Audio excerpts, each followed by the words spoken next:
Hey, what's going on? It's your boy BT, and I came here to talk some boxing with the thousands of True School Sports subscribers. Now, where's my brethren all around the world watching this video? Hope you're having a great day today. As you're tuning in, make sure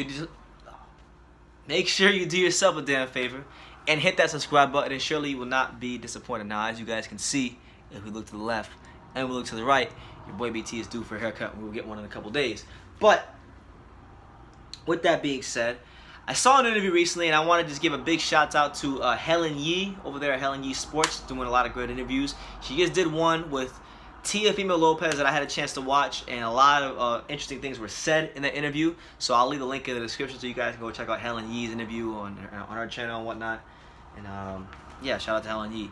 But basically, the premise of the interview, the big quote of the interview was from Teofimo Lopez stating that Lomachenko cannot, I repeat, he cannot make a pay-per-view fight without Teofimo Lopez, which may sound arrogant, and in a way it kind of is, but there is some truth to that.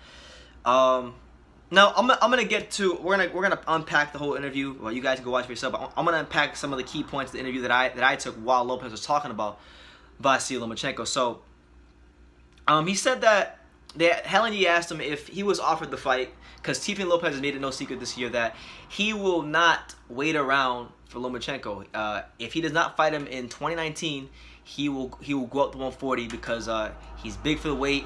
He's getting big for the weight, and he'll go. He wants to go up to 140. So, but he did say before he leaves 135, he wants to get a belt. He wants to be a world champion at 135. So Helen Yee asked him, he said, if the Lomachenko fight was offered to him in January of next year, would he take it? And he said, I quote, if the Lomachenko fight is offered to me in January 2020, I could take it depending on the price. That's the latest though, January of next year. So he said that on there. She then went on by saying that she asked Lomachenko what Lomachenko thought of Teofimo Lopez, and he said that he doesn't think of Teofimo Lopez. Teofimo then responded by saying that, you know, of course he's not gonna say he thinks about me because I'm just a guy on the come up, and you know, like, he's not gonna acknowledge me, whatever.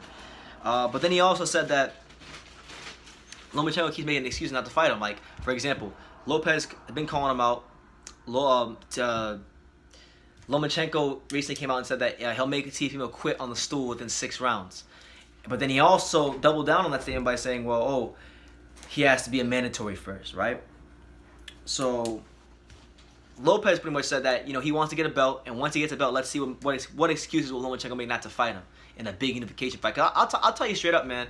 I'm gonna be, you know, I know I've been going really hard on Lomachenko because I'm still pissed off about the Pacquiao thing. I don't think I'll ever not be pissed off about that because that was pretty bad.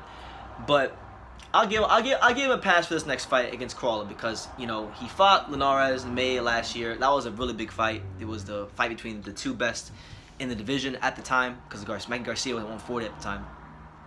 So he took that fight, and then he unified titles with Pedraza. Although Pedraza, I lose overmatch, it's still a unification fight. So, you know, a good fight against Linares, a unification fight, and now a mandatory. So I'm gonna give him a pass for this fight, Anthony Crawler, because I'm really not excited for it. I'm not up for it. You know, he's not gonna lose to Anthony Crawler. No way in hell.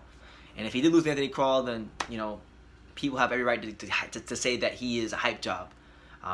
Even though I don't think he's a hype job, but I'm saying if people wanted to say that, they have a right to, because there's no way he should be losing to Anthony Crawlers of the world. But, you know, funnier things have happened in boxing. But I'm gonna say it like this. Because Teofimo Lopez, he has a fight coming up on the Terrence Crawford undercard with Amir Khan next month. He's fighting a guy by the name of Edis Talti. I don't really know much about him, but he's from the country of Kosovo. He's 31-2. Decent fighter from the looks of it. His most notable opponent was Richard Abril. A couple years ago, he lost to Richard Abril. So a guy on paper, it looks like a guy that Teofimo should go on there and look good against. But Teofimo's been looking good in his last 3 fights against guys that you would know if you follow the sport, like William Silva, Mason Menard, Diego Magdaleno. Stopped all of them easily. So, you know, Teofimo. What I want to say was this, because my thoughts are everywhere right now. But what I'm trying to say is this: he's fought one of the best guys in the division in Linares. Then he fought in a unification fight. Now he's doing his mandatory. So after he knocks his mandatory out, I'm gonna put it to you like this: if Vasily Lomachenko, granted that they both won the next fights, if Vasily Lomachenko does not fight Teofimo Lopez next, like his next fight, I'm calling it a duck, because straight up, and I know I throw that word around here on True School Sports a lot, you know, because I get passionate about boxing, but it really is a duck, because you would assume that because Teofimo Lopez is fighting Talti, who's ranked number 9 in the WBC, right? Once he wins that fight, he'll be ranked higher in the WBC. In the WBO, ironically, in the WBO, Talti is ranked number 3 in the WBO. So Teofimo's next opponent is ranked number 3 by the WBO. Lopez himself is ranked number 5. So you would think once he wins this fight, if he wins this fight, he should be somewhere around that number 2, number 3, maybe number 1 range. If he doesn't fight Teofimo Lopez next, it is a clear duck. It is a clear. I mean, because you had your first fight in the division, big fight, Linares, unification against Pedraza, mandatory against Crawler. Following that, you need to fight Lopez. No ifs, ands, or buts about it. We want to see you fight Lopez. Lopez right now, as it stands, he's ranked number 5 for Lomachenko's WBO title, and he's ranked number 4 for his WBA title. So he's already a highly ranked fighter. He's already highly ranked. And he's calling you out. People are clamoring for this fight. I want to see this fight. I know other people want to see this fight. I think Teofimo Lopez will give Lomachenko a good run for his money. Maybe even beat him. But moving further along, he then made an interesting point. He said this. He said that Lomachenko would rather fight Gervonta Davis because he has a bigger name than Teofimo. Lopez also stated that he believes Lomachenko has more interest in a Tank Davis fight because Tank Davis isn't focused. So there you go. And I agree with him, because I've seen Lomachenko call Tank Davis out, and I've seen him press for that fight, because Tank Davis is a very popular fighter. Tank Davis is someone that, you know, would be a big fight for him.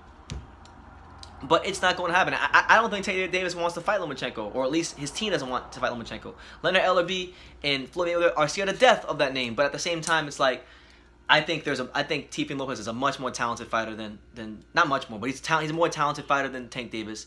He's more focused than Tank Davis. He does more in the ring than Tank Davis, and Teofimo made that point. He made an interesting point in the interview. He said Lomachenko likes to fight in the pocket. He likes to fight guys who sit in the pocket.